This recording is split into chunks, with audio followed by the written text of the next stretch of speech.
Welcome to Who Let the Dogs Out, the podcast designed to help you enjoy life with your best friend without all the frustrations. Join us each week as we help families across the country do just that. I'm your host, Corey, and I'm joined by my co-host, Sally. And today we've got a special, well-timed New Year's episode for you. So today we're talking about all things puppy training, puppy ownership, puppy raising. A lot of this stuff will apply if you just got a brand new dog around Christmas time as a puppy or rescued a dog around Christmas time. This is going to be geared towards puppies, but there's going to be a lot of stuff you can get out of this for if you have a rescue dog as well.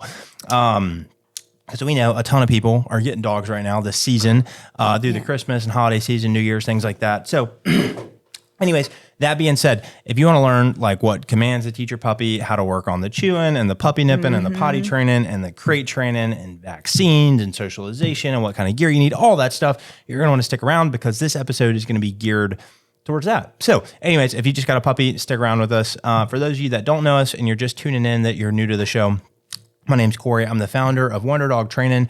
As of January 1st, we're officially 7 years old as a company, which is awesome. And in that 7 years, we've gotten to help thousands of dogs and thousands of dog owners with their dogs and really just help them, do our mission statement. Enjoy life with their best friends without all the frustrations. And it's a huge privilege and a huge honor. And I'm joined by my co-host.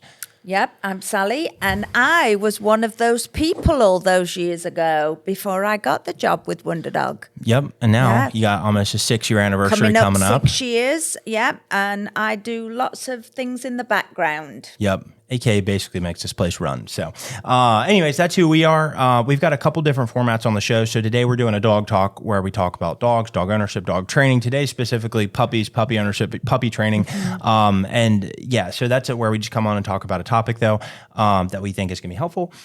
We also have Q&As, which are fun because you guys send in the questions and we give you the answers. And if you want to write a question in, you can reach us at...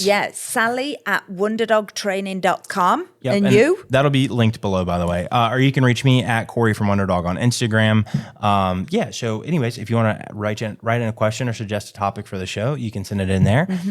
We've done some interviews in the past. We plan on doing more interviews this year and some other cool stuff as we continue to grow the show, which will be a lot of fun. So keep tuning in. And you're taking it on the road. I am. I'm going to take the show on the road and do some really cool interviews that I'm very excited about this year. So that'll be really cool. So follow along the journey. Speaking of, I've got the subscriber board. Now, normally I would color this in on the show, but I got to say this is the second time we recorded this because we kept having technical difficulties over and over again. So we decided to just record it a second time just to make it more cleaner. Clear cut. Anyways, I wanted to say thank you because our big goal was by 12/31, we wanted to have 200 subscribers. And when we started, we were down here at like 143, 145, something like that. Anyways, by the end of the year, we ended up at 170. But like just a couple weeks after doing the subscriber board, we jumped like by 10 or 12 people and we ended up at like 155. And then right by the end of the year, we ended at 170, which is just awesome. So thank you guys so much. So good. Now, we did miss our goal by like 30, but that's not a big problem. No worries.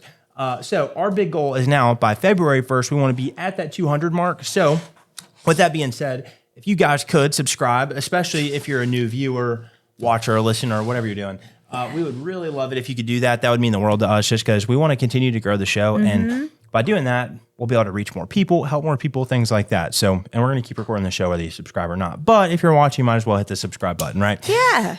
It's free. It's free. So anyways, I normally color it in on the show though. So next time I will color it in on the show. But that's our big goal. So help us out. Help us get to 200 by February 1st. Now, should I tell them what the big goal for the podcast is by the end of the year? Yeah, I think you should. 1,000 by the end of the year. Sharp intake of breath. 1,000 by the end of the year. I think we can do it. Honestly, I think we can. Because we started this last year and like late February, early March, and we've gotten to 200, almost 200. I'm claiming 200 already, but we've gotten almost 200 by the end of the year. And like doing stuff like this, it's a snowball effect, right? Like you're not going to, it doesn't just start and get huge. We've got some really cool stuff coming up. We really do. People are going to love it. Yeah, so we really do. So I'm hoping to get to 1,000 by the end of the year and start really putting this out a lot more and spending some more time focusing on clips and spreading it and, clipping it out and making different videos out of the content that we make here and stuff like that. So I'm super excited. Real quick, just a funny note. So I was at a training lesson or at a transformation session today, and I was meeting with a family, and she told me, I was like, I always ask people, one of the questions I ask up front is, was there anything that drew you to Wonder Dog in particular, right? Just to see if like, there's anything, or they're just picking a dog trainer or whatever, right? Yeah. And she's like, yeah, I just like the in-home and the fact that y'all come here and yada, yada. And she's like, oh, and I just love Sally. And I was like, oh, I love her too. You know, she's amazing. Yeah. And I was like, well, have you listened to the podcast? And she's like, yeah, I've listened to the first episode. And I was like, I appreciate you listening to the podcast, but I'm like, trust me, the later episodes are so much better than the first episode. Oh my gosh. Yeah, because I mean, I don't think the first one was bad, but compared to where we're at now, it's like night and day difference. My goodness, I never thought for 1 minute. Number one, I never thought I'd be doing half the stuff I do for Wonder Dog. True. But if you'd have said to me, oh, guess what you're going to be doing in your future? You're going to be host of the podcast. You're going to be a host of a podcast, a co-host. I'd be like, in your dreams. Yeah. And here we are. And it is so much fun. Yeah. No, you crush. I think people, come for the dog training knowledge, but they stay for the accent. So speaking of, I have a wicked British accent. I'll save it for later, but. Okay. You're going to save that one, are you? Yeah. I have a lot of accents actually, but we'll yes, save that for a whole nother time. Okay. Anyways, moving on. Anyways, that's the show though. And so anyways, if you like it, subscribe. That'd be awesome. It's been, a couple weeks since I've seen you in person because you've been on vacation. How was it without me? It was fine. It was fun. You started introducing your co-host and then realized that you were on your own. I did a solo episode. That gave me a little giggle. I did a solo episode last week about setting resolutions for your dog. If you haven't watched it, I'd go back. I'd go back and listen to it. It's an episode though about setting resolutions for your dog and as we're making goals for ourselves and resolutions for ourselves and stuff, not skipping the dog in the process, right? So if you've got like a training goal for your dog, like whether it be walking or off-leash recall or place or just overall obedience or getting rid of bad behaviors or whatever it is, like make a plan for your dog, start doing the plan, right? And if you can do that by yourself, awesome. If you need to hire a trainer. But yeah, I did a solo episode and I'm so used to going, I'm Corey, I'm your host Corey, and I'm joined by my co-host. And wait, no, I'm not joined by a co-host today. So yeah, it was definitely a little weird without you for sure. That's the first time that, if I'm talking to somebody, like if I'm at like an appointment or something and somebody's asking me questions, I can talk about dog training forever and answer questions and take that and go to another answer and another answer and just start riffing. But that's the first time I've ever just like monologued for like 24 minutes. And I was just monologuing, and so, and I had a couple little notes to guide me and make sure I didn't get too far off track, but that was weird. It was weird, just completely monologuing the whole time, like by myself. So it was good though. Yeah, no, it was great. It was, ended up being a good episode. And that was also, anyways, I guess should we catch up? Did you have a good holiday season? Did. You were on a very much deserved and much needed vacation. Much needed vacation. No work calls. I didn't call you very much. No, I turned all the work stuff off. Good. You should have. I did. It was good. But I had a special visitor. Yeah, who was it? It was my eldest, Benjamin. He came to see me. That's awesome. He lives in Munich. I've not seen him for nearly 6 years. So we had a blast. Yeah, that's awesome. Y'all do anything fun while he's in town? We went to Huey's a lot. Nice. How many times? Just a few. Just a few? Yeah, just a few. And no more, no less. And we went to the zoo and you got some cookies? We ate cookies and I'm going to be on an episode of his Near From Home channel, his travel channel. I'm going to be on there. Be looking. Y'all should go check out that channel. One, it's really cool. It's called Near From Home. It's her son's channel, though. And that's how I get to see him. Yeah, it's a travel channel. And it's going to be cool. So Sally will be featured on there. I'm going to be on there. They've got a lot of subscribers, though. How many subscribers do they have? Oh, I don't know. I've no idea. It's a lot, though. It's not a lot. It's not a small number. No. And it's just, he's wonderful. Yeah. So I had a blast. No, it's fun. That's awesome. What about you? Where do I even start? me and Mia did so much. I didn't take out as long as you did. I couldn't take it. I was getting antsy. I was like, I got to get back to work. But yeah, I took off. Well, I did the podcast on Christmas Eve. I did some more work stuff on Christmas Eve. So I was off officially from Christmas until January 2nd. So I guess a week. But yeah, it was great. Holidays were great. Christmas was great. New Year's was super chill. Didn't do literally anything. I think I just sat at home for the most part. Yeah, but I did too.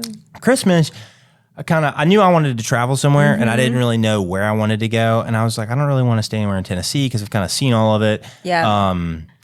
And so, but I've never really been west really. So I was like, on Christmas, I just kind of got a wild hair. It was like 9 or 10:30 at night, and I was just kind of got a wild hair, and I was like, I'm going to Yellowstone. And so I packed up the truck and started driving, and I drove overnight, and I ended up in we stopped at a few places. We went to Sioux Falls. I think that's in South Dakota. I think I'm saying that right. I could be pronouncing it wrong. Then we went to Mount Rushmore. Nice. And then we went to Sylvan Lake. No, we went to Sioux Falls and then the Badlands, which was so cool. I mean, the Badlands are just so cool. It's like basically like mountains of dirt. They're just everywhere. And you can just see forever. It's amazing. And then we went to Mount Rushmore. Then we went to a place called Sylvan Falls, which is cool. And then, or Sylvan Lake, rather. And then we went to Yellowstone, and we're in Yellowstone for 2 days. Tell everybody who we is. Me and Mia. Yeah. Yeah, me and Mia. You and the girl. Yeah. No, it was great. It was so fun. It was a great trip. She had a blast as well, didn't she? Oh, my goodness, she did. Yeah. The only downside is just we were in the car for like a lot, But it was, She it was don't care worth. as long as she's with you. True, but she definitely was like up and down and a little restless Yeah. every now and then. I mean, she just Yeah. slept most of the trip, but it was a ton of fun. We had so much fun. That's I would say so the highlights good. were definitely Yellowstone. I've never seen something so beautiful in my entire life. I've never seen something so beautiful in my entire life. The Badlands were really cool. I could probably spend a whole week there just looking at it. Yeah. Like just sitting there, just staring. Because it's like, it's You left so wanting more, so that's big. good. Yeah. I don't know. There's a big lesson learned there though, too. Because I'm 28, I'm turning 29 this year. And just that there's more to life than working. Like I've spent a lot of Absolutely. years just working and going hard, Yeah. working. And I love this. And I would do nothing different. But Absolutely. I definitely, taking But 2 you weeks, needed to recharge taking 2 your or 3 weeks batteries. off out of 52, like wouldn't kill me, No. like it wouldn't kill me. So I want to start doing stuff like that more often. 'Cause Good. it was really fun hitting the road, getting to spend time with Mia, seeing the cool stuff. I mean, it's just crazy what God's made. So, and getting to see all that. So it was amazing. And now you're back refreshed, I feel great. ready to go. I feel great. Already got new clients signed up in the new year. Yay. Yeah, just keeping it moving. So, and now we're back doing podcasts. And which I'm we're super back. excited. Yeah. Yep, we're super back. excited. So, I guess we should start talking about some puppy stuff. We should. How about this? I'll do the first page of notes, and then I'll let you do the second page of notes. So that way we can share the talking points back and Sure. forth. Do you know this time last year, I was a new puppy owner? You were. I don't think you ever got the puppy guide, though, because Sully, he's bad. Don't you talk about my boy like that. He's just a baby. He's just a baby. I will say, that dog is so cute. I mean, he's so cute. It's painful. Yeah. Because he he's just really gets cute. away with anything because Yeah. he looks at me and I'm just like, oh, Yeah, you he's- didn't mean it, did you? You didn't mean to chew my boots up to bits. Yeah, he's cute. Well, I guess let's talk about it. So this is going to be we're going to kind of go all over the place with this. But first things first, when it comes to getting a puppy, there's so much there. One, I would say, I mean, if you're listening to this, you've probably already got a puppy. If you haven't gotten a puppy, I would say, or a rescue dog, I would say pick a breed that's going to match your lifestyle. It either matches it currently and you don't plan on changing it. So if you're an active person and you want an active dog, get an active dog. If you're a lazy person, and I'm not meaning that insulting, if you just like aren't super active, don't get a super active dog. You shouldn't get a Malinois or super high strung lab or golden retriever or something that's going to be driving you bonkers and then like call a trainer to be like, calm my dog down. No, get off the couch and go work the dog out, right? So if you're picking a dog breed, pick one that's going to match your lifestyle, or it's going to match a lifestyle, or if it's like a complete polar opposite, you can be an active person with a lazy dog, but you can't be a lazy person with an active dog and not get driven crazy. Now, if you're a lazy person, you want to become active, there's nothing that'll get you off the couch like an active dog because you've got to do stuff with them, So if you like are aspirationally like part of this New Year resolution for you is you want to get in shape, you want to get to working out, get to moving, walking, running, things like that. Yeah, go get yourself a GSP. Yeah, it's going to drive you insane, but you're going to have to work the dog out. You're going to have to be up, down, moving around, playing with the dog, interacting with the dog. If you want to spend less time on your phone, getting a crazy dog, and when I say crazy, I'm being a bit silly here. I just mean hyper. And if it was like a working breed, like a GSP or a lab or something like that, or a shepherd of some sort, you're going to be off your phone a lot more because you got to be paying attention to it all the time so it doesn't chew your stuff up, right? Oh, yes. So if you don't have a dog, that would be kind of my gist on picking a dog breed. Where to start? There's so much here.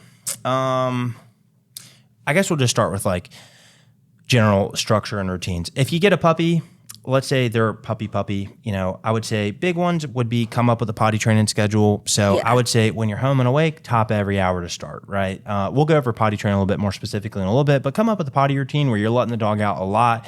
Just start potty training on a good note. Unless you have a very specific reason for using pads, I'd say ditch the pads, just because a lot of people use puppy pads, but it's really training the dog to go inside. And if your long-term goal is to go outside, that's probably going to be the best thing for you. Come up with a feeding routine. Are you feeding? And now with most puppies, most people feed their puppy 3 times a day. So are you doing breakfast, lunch, dinner? Or are you doing just breakfast and dinner and doing 2 bigger feeds?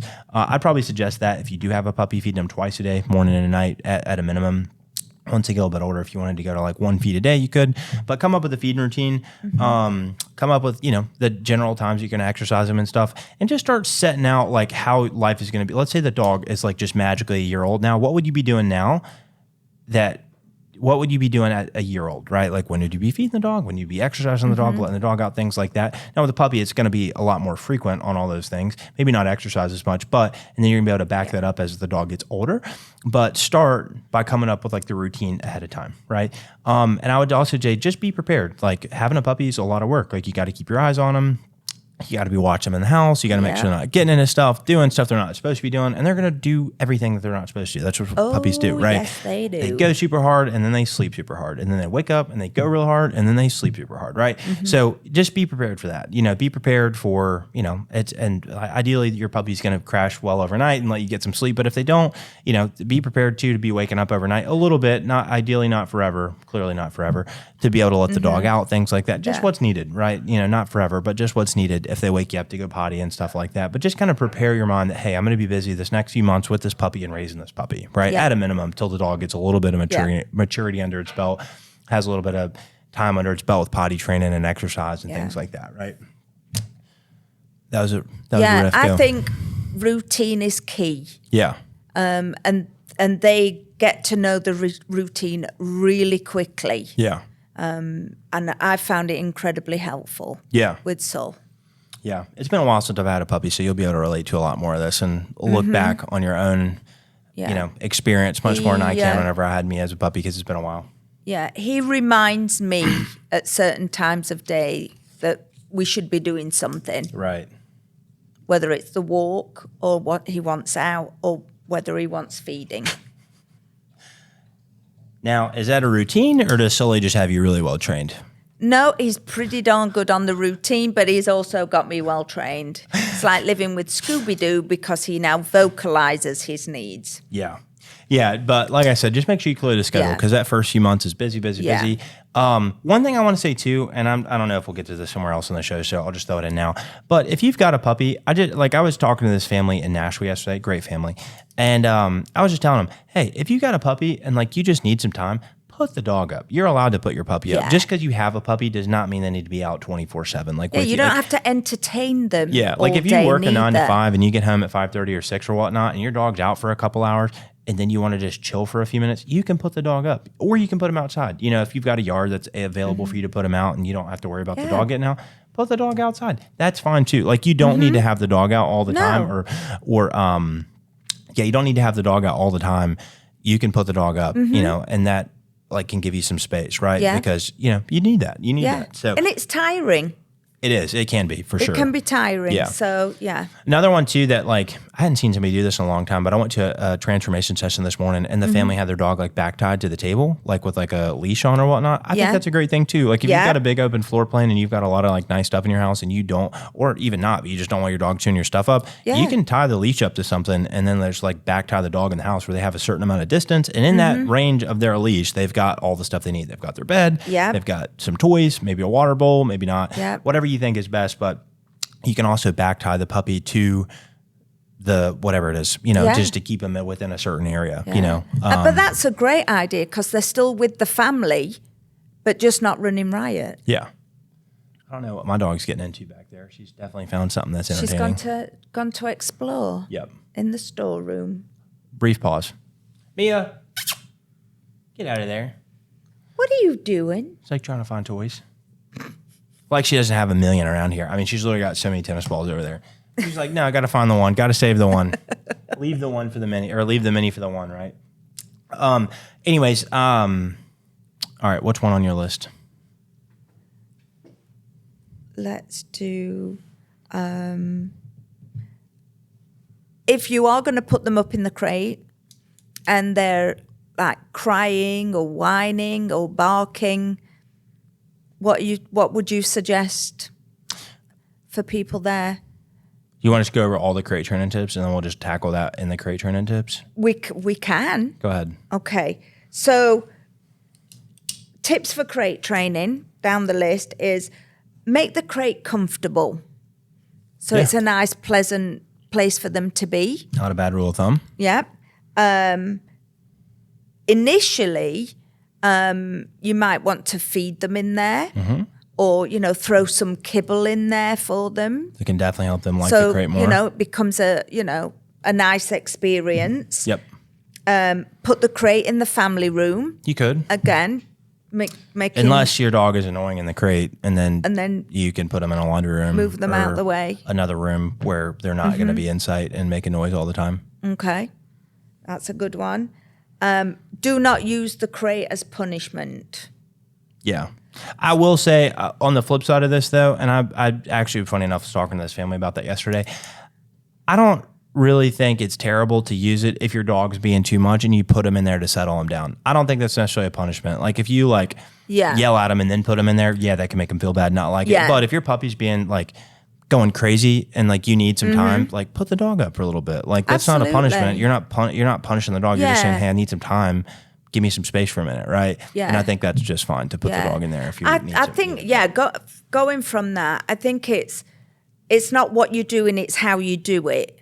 So, they may be annoying or you may be frustrated with them, but do it in a manner that's not fear-based. Sure. Yeah. So get that them makes in, sense. Yeah, so don't absolutely. be putting them in there angry and screaming at them and things because it have repercussions. True.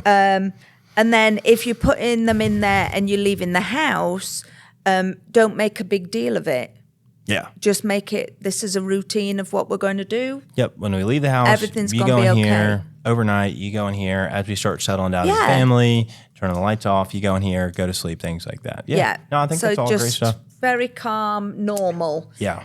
So the just for some families too, I just want to say if you read on how to crate train your dog and this is another thing that people on the internet don't talk about as much. If you do all the proper puppy training steps or crate training steps, some dogs still just hate the crate. Period. You can do all of those things and more, and your dog will still hate the crate. There are some dogs, that's not every dog, clearly. Mm-hmm. And if your dog kind of has a general dislike towards the crate, you can do a lot of those things and make them like the crate. But some dogs just hate being in there. The reality is, though, you have to put your dog in the crate sometimes. And if that's the case, doesn't matter if they like it, or it doesn't matter if you do all that stuff, they're still going to hate it. And if they hate it, you still have to put them in there, right? And so I just want to say that if your dog doesn't like it, you can put your dog in there and they don't have to like it. That's okay if they don't like it. Now, ideally, yes, clearly want them to like it and enjoy it and it'd be a safe space for them and stuff like that. But if they don't and you have to put your dog in the crate, don't feel bad. Just put the dog in the crate, leave the house, do your business. Don't watch them on a little doggy cam and just sit there and feel bad while you're out in public. Just put them up, leave. When you come home, let them out. That's it. Absolutely. Some dogs hate the crate no matter if you do all that stuff or not. And if that's your dog, it's okay. You can still use a crate. Yeah. You don't hear that from people on the internet, though. You just don't. It's better for them to be in there and be safe 100% than being left out to get into all sorts of mischief. Or tear up your stuff. Defluff your couch cushions and stuff. Yeah, you don't need that. And if they are, and that goes on to what we were first touching on, that just ignore it. Yeah. And where you started with that is if your puppy's whining or barking in the crate, I would say ignore it as best as you can. If you can't ignore it, if you've got, if you're fortunate enough to have a house where you can put your dog on the other side of the house where you can't hear him as well, do that. Put him in a laundry room. You can bird cage the crate too, where you put a blanket over it and make it nicer and I guess more kind of closed in, especially if you have a wire crate or something like that. So there's a lot of different stuff that you can do. But overall, try to ignore it. Don't let the dog out when the dog's making noises barking or whining and stuff. And don't talk to it. Yeah. Don't try and soothe it because you're actually rewarding bad behavior. Yeah. So that's definitely adding a negative to a positive for sure. Yeah. What do you have? If you want to, you can cross that off so we don't get lost. Okay. I was gonna say doing name and first commands. like naming your dog and like first commands and stuff like that.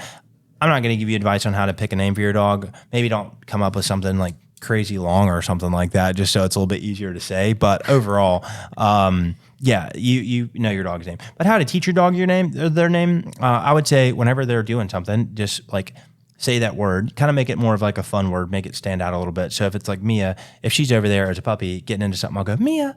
And as soon as she looks at me, I'll start smiling and be like, yes, good girl. And like talking to her and stuff. And I'll pair that word with getting her attention, right, to start.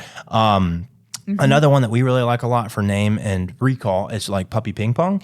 Now, I don't necessarily know if this would work with like a 6-week-old puppy, but it would with like a 10 or 12-week-old puppy or whatnot. It's puppy ping pong though. That's where like two people have some treats. You stand across the room from each other and then you go name, command. So it'd be like, Mia, come. And then whenever you do, the dog ideally runs over to you, you give the dog a snack, and then the other person says it, right? And then you just start teaching the dog name. That prefaces the command, and then they do the thing, they get the reward, things like that, right? And that's a really great, fun way to teach your dog their name and recall at the same time. So it kind of serves a dual purpose. But just getting your dog's attention using that new word is a really great thing. So if your dog's busy doing something or distracted by something or just laying down, saying their name, but making it a fun word for them can be a really helpful thing to start pairing that with. Speaking of puppy names, what was Sully's first name, his original name? He was going to be Winston. What did I want to name him? I wanted to name him something. I can't remember what it was. Can't remember. Yeah, I don't remember either. But yeah, Winston. I thought that was a great name. But then it was a great name, but I woke up the next morning and I was like, this baby is not a Winston. Yeah. Oh my goodness. He is not a Winston. Yeah. He is definitely Sully. Yeah. Sully Monster.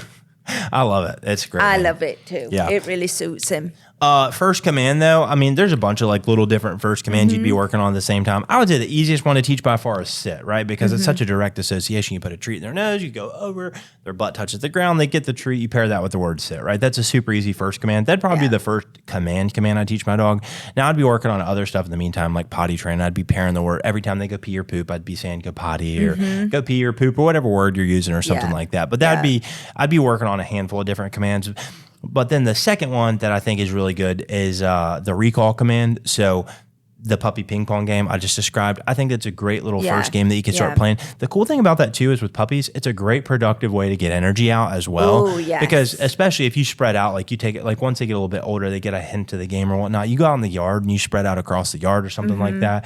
They got to zoom back and forth and stuff. You do that for a little bit, you got a tired puppy on your hands. Tired puppy. Yeah, and so I'd suggest playing that. Like if your puppy's going through like what we call like the witching hour, which is like, you know, that early evening, right? You get home at 5:30, 6 o'clock, and then like 7:30, they start really acting like a little terror in the house and they're biting everybody and stuff like that. Yeah, what I'd probably say would be take your dog out for 5-10 minutes, play the puppy ping pong game, spread out real far, and just get your dog, you know, worn out real fast, and then they'll plop out and be tired and stuff like that. So move that energy into some productive activity. Yeah, they'll come inside, somebody will turn the light switch off and they'll be gone. Gone. Yep. Anyways, that's it on mine. What's your next one? Okay. What socialization? So we all think that because they're so young, you can't do socialization. Well, you actually can. Yeah. Do it in a safe manner for sure. Yeah.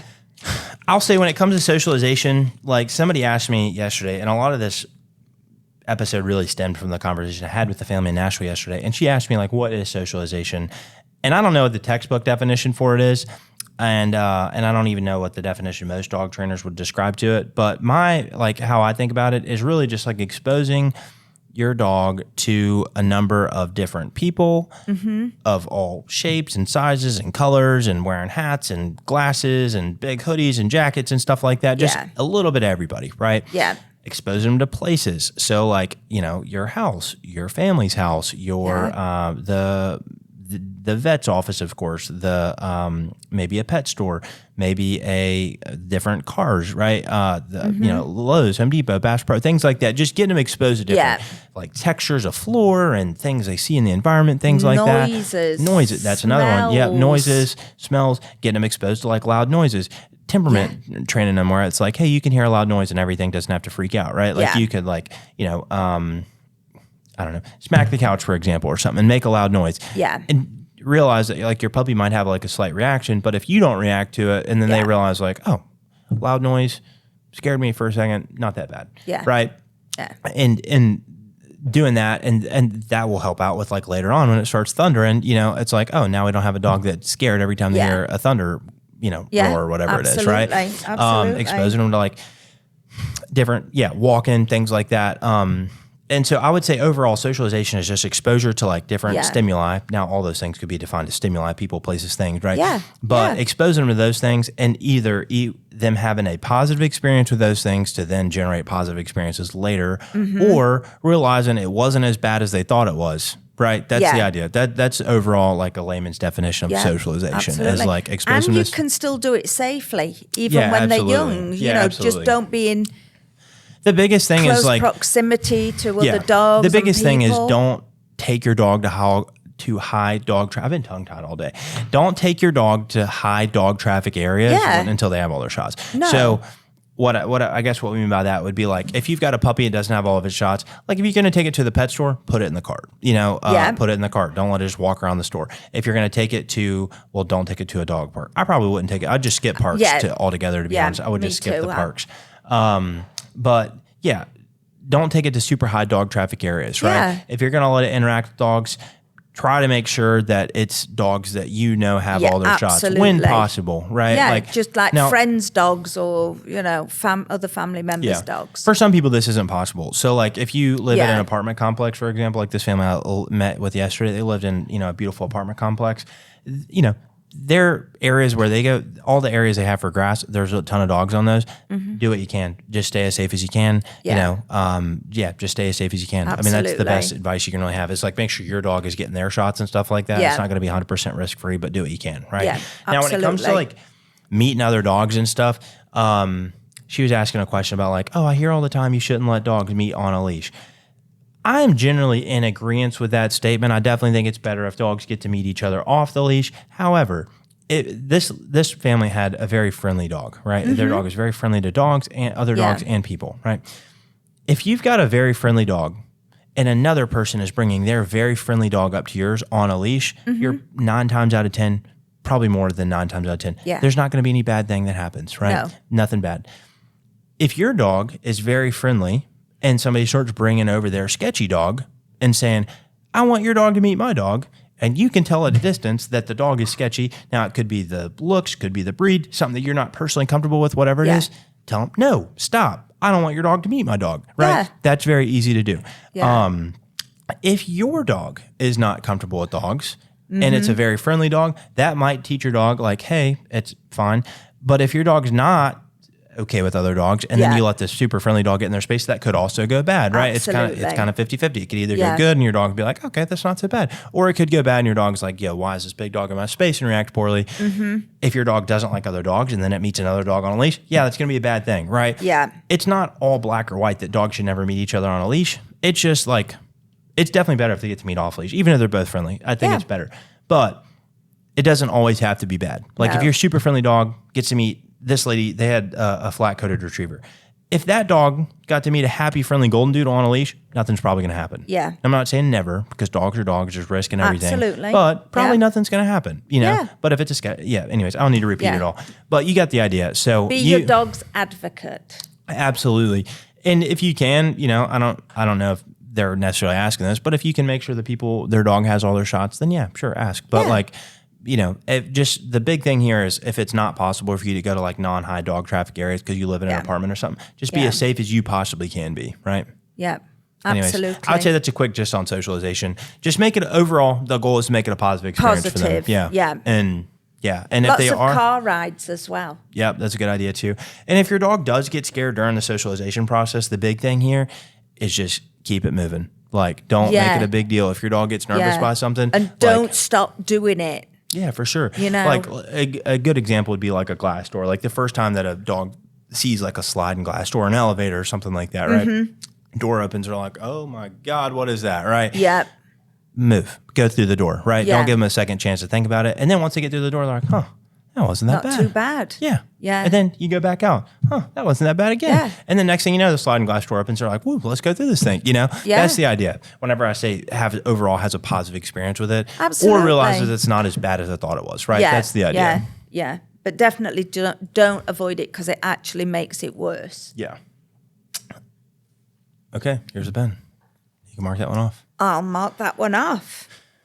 I would say this is kind of a double because I have these two like right after each other. But I would say overall, set whatever boundaries that you want to set early on with your puppy, especially when it comes to like rooms and furniture and stuff like that. Like if you don't want your dog on the couch, start early. Just because your puppy's cute, like don't let them on the couch. Now this goes into like an overall bigger principle. Like whatever you want your dog to do as a dog, don't do with them as a puppy. Or whatever you don't want your dog doing as a fully grown dog, don't let them do as a puppy, right? Like you, for example, you probably got Sully when he was like 10 or 15 pounds, maybe 11, I don't know. But now he's this huge, probably 80 pounds. 80 pounds, yeah. And, it's like, well, if we don't want him to jump on us whenever he's an 80-pound behemoth, like we don't want him to jump on us whenever he's a 15-pound puppy. Or if we don't want him on the couch. Now, none of that applies because you let him jump on you and you let him on the furniture. But he's only allowed to jump on me. On your wheelchair, yeah. He doesn't tend to jump on other people. Right. He doesn't actually, yeah. No, he's like crazy on the floor. Yeah. But he's not jumpy all over. But yeah. Especially when you sing a song. Well, especially when you sing a song, a certain song. But yeah, absolutely. I couldn't imagine Sully being all crazy all over people when they come in. That's at his, weight now. Yeah. It is funny and cute when they're little. Yeah. But like you say, yeah. That's well, the family I met with this morning that is had it? the doodle, their dog kept jumping on me I was sitting at their dining room table with him and the dog kept jumping on me and I just kept pushing the dog down politely. But it's like whatever rules, like when he's 70 pounds, I don't want that dog jumping on us at the table, And so it's like, yeah, whatever rules we want to set long term, let's set those things from early on. Now, for the couch, for example, like if, your dog's cute and it's a puppy and you want to cuddle up with it on the couch, it's like, that's fine, but just expect that like long term, your dog's going to want to be on the couch because it knows it can get on the couch as a puppy, right? Yeah. So stuff like that. Whatever you want to happen as a fully grown dog, start with doing that with them as a puppy, or don't let them do the thing as a puppy that you don't want them doing when they're fully grown, right? Yeah. And don't give them mixed messages. Yeah. Don't think, oh, this once will be okay. Yeah. Because it's not. Yeah. Agreed. Yeah. All right. You're on deck. Okay. Vaccines. What about it? You need to get them done. Consequences of not getting said vaccines can be quite severe. Yeah, I guess with like parvo and rabies and canine influenza and different things like that. Yeah. And it is expensive, we know that. Buy once, cry once though, right? Mm-hmm. Yeah. But there are also ways that you can get around that as well with is it like care credit? Yeah, you could use care credit. I mean, you can also go get your dog's things. own shots at like Tractor Supply or something. You can buy your own like 10-in-1 shots and give your dog your own shots. I wouldn't do that personally just because I don't like doing shots at all. So I definitely don't want to give my dog shots. Yeah. But it's definitely important. Yeah. Don't not do it. Yeah. Or it can be in a real sad day. Yeah, it can end in a real sad day. So definitely get your dogs their shots for sure. Yeah, and then that opens up a world of experiences for them because once they're covered, you're out in the world. Yeah. Yeah, I think there's something with like, I don't know what shot it is, but I've heard, I need to look into it more, but there's one shot that they like overprescribe that they're only supposed to get like every 3 years, or every 4 years. Is it not like the rabies? Yeah. That you don't some vets want you to do it yearly, but you don't have to have it for up to 3. We should fact check that. We should fact check that. Or you should fact check it yourself. I think that is the one. I think that's the one too, though. It's the rabies shot. But yeah, they're supposed to get every 3 years. Yeah. And they want them to get every year or every other year or something like that. And it's not supposed to be that way. No. But overdoing it can cause problems as well. So, But go to a vet that you trust, get a relationship with them. Yeah. Also check them out before you go. Look at reviews. Do you know people that have been to the vet as well? I've got a vet that I go to with Sully and we see the same vet. Even though there's a couple of vets in the practice, we go to see the same one. Yeah. Because I want that consistency. Yeah. I don't want it to be every time we go, we see somebody different. Yeah. No, that makes sense. Yeah, I agree with that sentiment. I would say for sure as well, like if you Yeah, find a vet you trust. And then if for whatever reason, you read something and your vet doesn't know it or doesn't like what, you read, maybe get a second opinion. Yeah, absolutely. Like on the shots and stuff. Yeah. Or like getting your puppy spayed and neutered and stuff. Yeah. Like, I'm not a vet. I'm a dog trainer. I'm not giving out medical advice. But at the same time, like, you shouldn't be getting your dog neutered under 6 months. Like you shouldn't be getting your female puppy spayed before their first heat. Like you just shouldn't do that. Yeah. It's not good for their development. It's not good for their health, things like that. And so you shouldn't do that, And so it's like, but a lot of vets, it's getting less and less, but a lot of vets will still do that, and it's like. Yeah, my vet said to me, "Oh no, it'll be fine." Yeah. But I was like, "No, we're going to wait. Thank you." And then that was the end of it. There was no pressure there. Yeah. But she did say, "Oh no, we can do it now. It'd be fine." I'm like, "No." Yeah. So, anyways, if something seems off, check it out. Do some more research on it. Yeah. But overall, general sentiment, I agree. Yeah, get your dog their shots and stuff. They don't have any health issues because there's a lot of stuff like parvo that can really kill a puppy quick, unfortunately. And especially dogs now, they're going to daycare more often and, going out and doing group classes, Yeah. So One thing I do want to say about daycares is I love a lot of doggy daycares around here. I think they're great. There's so many great businesses out there that take really good care of dogs and stuff like that. One thing dog owners need to have grace for is like if you send your dog to a doggy daycare or boarding, the chances that they're going to get sick sometime in those first handful of visits or first few stays or whatnot is very high. It's not the daycare's fault. They're screening everybody else's vaccines and shot records the same way they screened yours. And so it's just when your dog gets around that many dogs, there's a chance that they're going to get like a little sick or something like that. It's not the daycare's fault. Be nice to the daycare. Yeah. And I think it'd be smart if daycare, and I'm sure a lot of them do tell people that up front. And if daycares aren't, they definitely should be. But if your dog gets sick their first few visits or their first like boarding stay or something like that, don't take it out on the daycare. It's very common. Yeah. Yeah. Well, it's like children when they first start at nursery school, or they pick up 100%. coughs, colds, sneezes, everything. Everything. And it's the same with dogs. It's just that they're in a new environment, but it's going to build up their immune system. So, like you say, don't take it out on the daycare people. Yep. That one yours? Do you want to cross it off? That is mine. Well, you might get some more because I can't read none of this crap that you wrote. I can't read your writing. I'm not asking you to read mine. Scribbly. Right? I'm not asking you to read mine. Do you want me to let you know what it is and then you just talk about it? No, I got this one. Cheeky Nips and chews. Basically, just give your dog a lot of stuff to chew on, whether it be bones or bully sticks or toys or different stuff like that. I think this is saying puppy nipping. Sorry, puppy nipping. Sorry, can't read it. How to get your dog to stop puppy nipping. We did a whole episode on this. It was 40 minutes long on how to get your dog to stop puppy nipping. Yep. And we talked about puppy principles and correcting puppies and praising puppies and rewarding, and then a ton of different ways to get your dog to stop doing puppy nipping. So I would go back and listen to that episode. It's within like the last 15 that we've done. I'd go back and listen to that if you're really struggling with puppy biting. I just sent it to somebody today. Great episode. However, few ways to stop it. One, just pair a negative with it. So make it like your puppy's biting you. You can give them like a little pinch on the muzzle, like on their like roll, kind of their lips under their teeth a little bit. Give them like a little pinch. You can put your thumb on your tongue, on their tongue. You can make a noisemaker, pennies you can, rocks in a bottle, kind of shake it whenever they start biting you. You can use a spray bottle. Yeah. You can screech. You can screech. That'll work too. You can put them on a leash and give them like a little pop. You can isolate them if they're being too rough, and being too much. Like we went to go back to what we were talking about earlier.